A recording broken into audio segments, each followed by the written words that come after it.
exactement. Le Maillot Réveil. Avec Régis Maillot qui est bien réveillé. Bonjour Régis.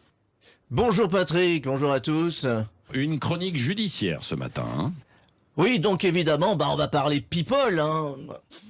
Alors, on débute par un scoop. Vous avez vu, il est exactement 7h58 et à ce moment, aucune nouvelle plainte n'a été déposée contre Patrick Bruel.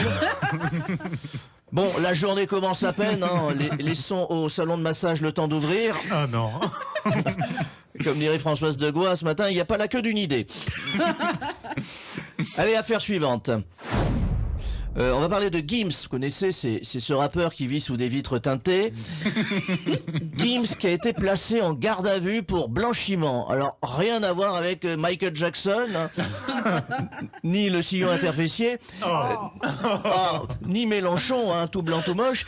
Là, il s'agit de blanchiment en bande organisée, ce qui est rare. Ce qui est rare parce qu'en général, dans le rap, la bande est déjà organisée, mais pas forcément les comptes.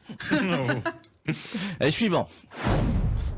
Alors dans la série Les Cœurs Purs, parlons de Mazarine Pinjot. Vous connaissez, la grande écrivaine à succès, enfin disons confidentielle, a annulé sa venue dans la ville de La Flèche après la victoire du RN. Elle a dit « Ce n'est plus une bonne idée de venir ». Oh, c'est dommage. C'eût été un bel hommage rendu à son papa François Mitterrand, qui fut un peu, je le rappelle, à l'origine de cette belle aventure qu'est le Front National. C'est vrai que quelque part, Jordan Bardella, c'est un peu le fils caché que n'aura jamais eu Mitterrand. Alors à présent, un point Paris, si vous voulez. Ah, merci.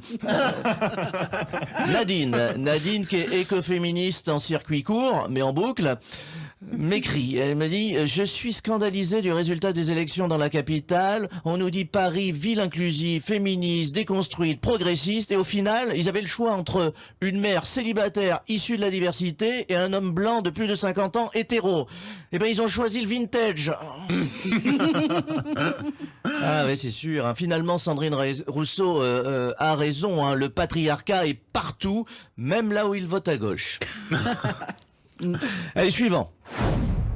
Alors, dans la série Pas de bol, un maire de Haute-Marne, 87 ans, meurt au lendemain de sa réélection. Bah oui, pas de bol. Ouais. Il est passé des urnes à l'urne. Oh non. 2 scrutins, une seule participation. Affaire suivante.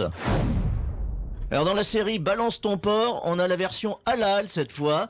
Le prédicateur Tariq Ramadan, condamné à 18 ans de réclusion criminelle pour viol. Alors ses avocats ont dénoncé un acharnement judiciaire. Ah bah c'est sûr, dans ces affaires-là, le code pénal français c'est moins flexible que la charia, Tariq. Une peine disproportionnée. 18 ans c'est beaucoup. Ah bah oui, certes c'est beaucoup, mais c'est plus que l'âge de certaines de tes victimes, Tariq. Ah oui, Tariq, ce n'est pas parce qu'on s'appelle Ramadan qu'on a le droit de rentrer dans le jeûne. Oh.